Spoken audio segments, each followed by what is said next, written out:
Hey guys, and welcome back to another Unfiltered Gamer Board Game Spotlight, and boy do I have a game for you today. Today's game is Shadowscape with the Heroes of Mistfall Miniatures Pack and the Shadowscape Deeper Dungeon Expansion Pack. Shadowscape is made by NSKN Games, and it is for 1 to 4 players. You can actually play the solo. It's 45 to 60 minutes, ages 13 and up.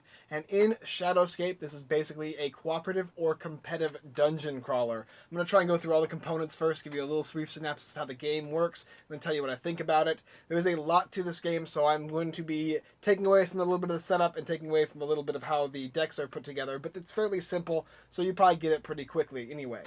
So right here we have a 5x5 grid with our dungeon set, as well as I'm going to be placing all the different units that are supposed to spawn there, and you just simply place them based on the coordinated icons that are listed here. And you have 3 different basic types of enemies, just like this. Now once you've placed them, you can go ahead and flip them over, which I will do later, but I just want to get these guys up on the board just like that. Okay, I've got them all there.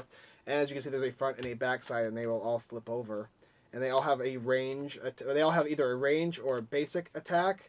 And depending on where they are, if they're next to you or if they're in the same room as you, is whether they can use their ranged or basic attacks. They all also have a health and a movement. So they will determine where they're going to be moving throughout the game.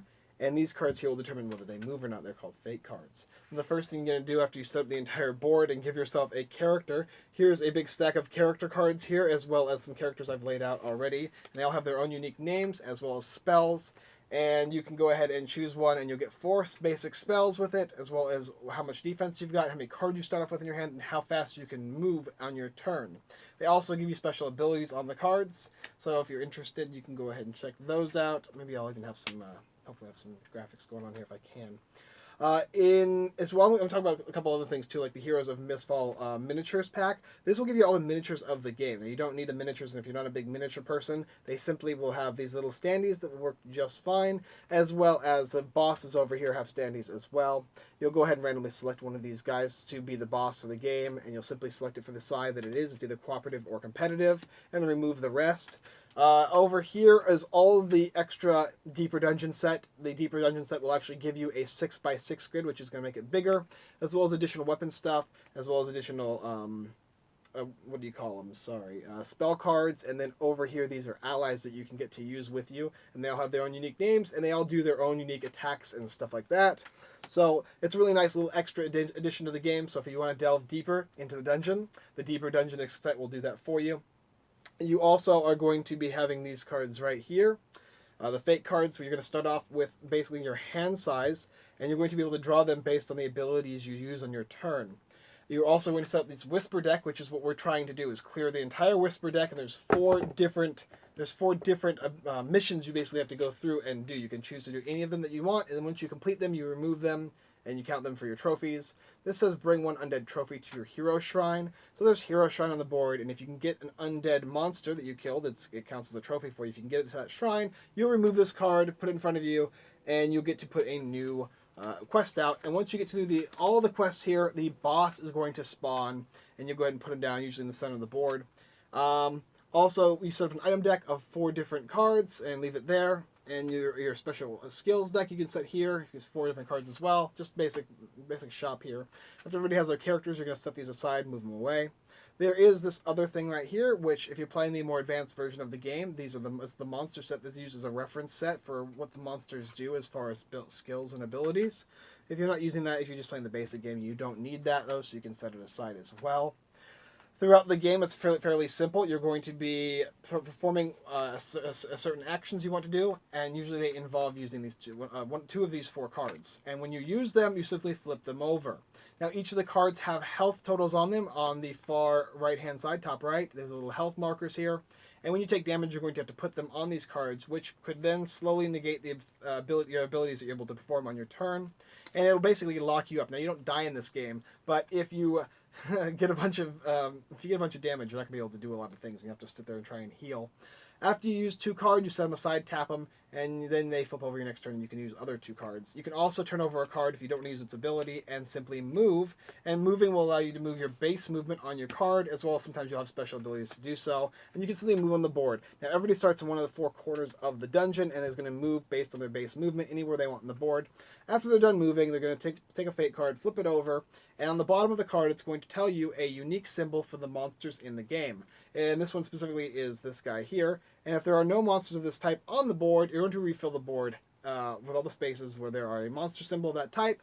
If there is monsters on the board, you're going to look at the specific tile and read what it says. Now on these cards here, now it's hard to see, but there are 4 different symbols, top, bottom, left, and right. And depending on the movement icons on here, then that's where the monster is going to move. So for this one, it shows a double arrow, so it would go over here, and then it shows a squiggly line, which also is over here, so it would move like that.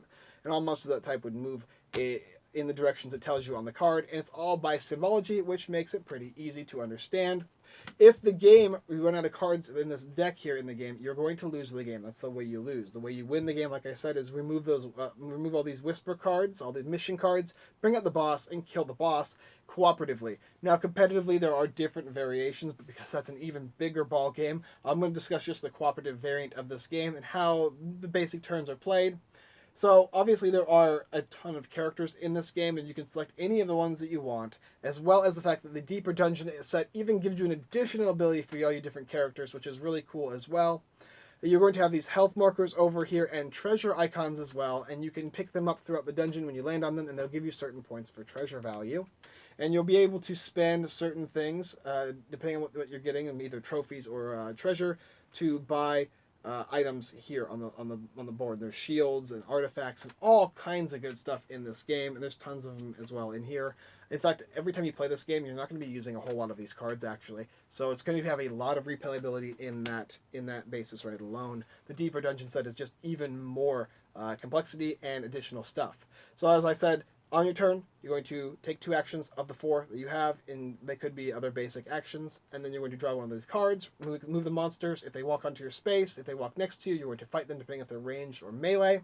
And then rinse and repeat. Your opponent's going to get to go back and forth. You can be taking damage and dealing damage. I'm not going to get into damage too much because it's quite extensive, but that is the basic idea for Shadowscape and how it's performed. You can obviously increase the amount of difficulty for this game. You can add more stuff to it. Using these miniatures is great.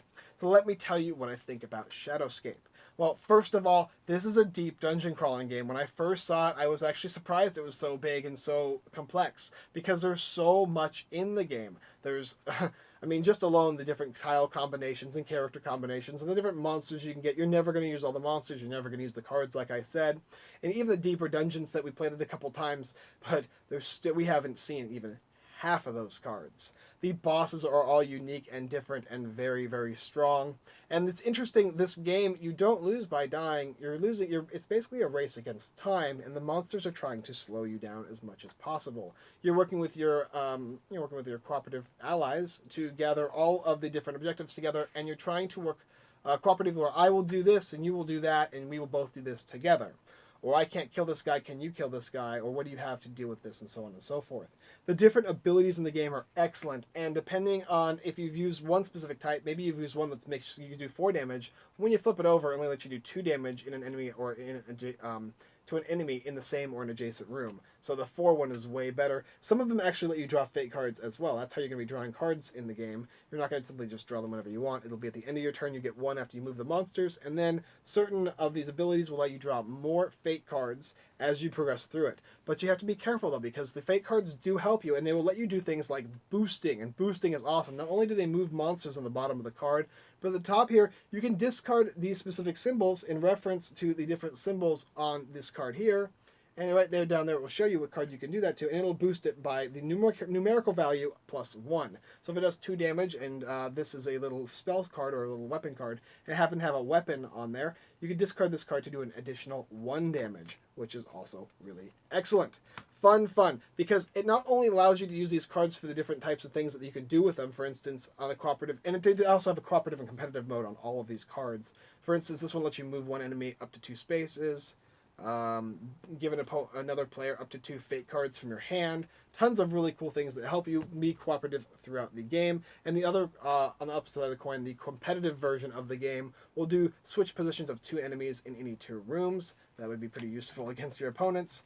As well as switching positions of 2 non-corner rooms. Both rooms must be adjacent and empty, switching around the dungeon to make it even more complex. Now, you're also going to get these health tokens, which are cool. Locking up the cards is pretty crazy because there's certain cards you're going to want to use. You need to be careful where you allocate them. Your character card is already going to provide a health marker, and some of them provide 2 or maybe even 3. So that's a good way to mitigate the damage you're taking. But eventually, you're going to have to start healing, and everybody has their own cards in order to heal, which it does help you out throughout the game. But you can be locked out, and that's no good. I will give the component quality a good to excellent because you're playing with cards and this game is very big, so you're going to have to make grids and you're going to have to put out this, like, I couldn't even put out everything because it's just so big. So you have to have a good playing surface to play this game. However, the game is not as complex as I've been making it out as far as how it works. You're simply playing actions and passing your turn after you move the monsters and fight. You do complete the missions as much as you can, and you're trying to outrun the deck. That is the basic idea of the game, and it works very well. It's very mechanical in that aspect, but you have enough strategy, and there is enough skill involved in where you're going to be able to make your own choices and decide what is best for you, as well as what is best for your team. And on the opposite side of the coin, like I said, the competitive variant is how you can screw over your teammates the best, how you can make those monsters move in to attack them, and so on and so forth, because you're trying to gain all these points. And also, adding new skills and spells to the mix is really cool. Sometimes I would choose to switch them and make new ones. Sometimes I wouldn't. Adding the extra weapons that do help, and there are some good stuff in here. Once per game, you gain an extra fight. Oh, sorry, once per turn you gain an extra fight, which makes you get that +1 for all your fight cards. Super cool. And that's an easy one. That's a cheaper one.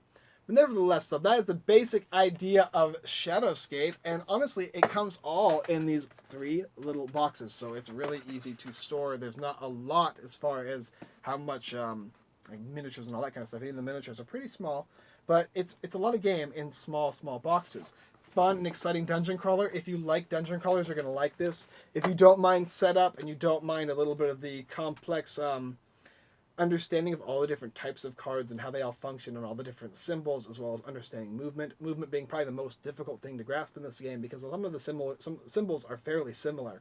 You got a squiggly line, and then you get a cross squiggly line. And you have to tell the difference on these small little things, so sometimes it might be a little hard to see. The miniatures are wonderful. They look great. I would definitely suggest you getting the miniatures if you like miniature games. I mean, personally, I do, and I would love this over the little cardboard standees, although the art here is solid. All the art here in the game is excellent if you like these type of fantasy-style gritty games. I am definitely going to give my seal of approval for Shadowscape, provided, though, that you understand that it is a little bit of a complex and large dungeon crawler.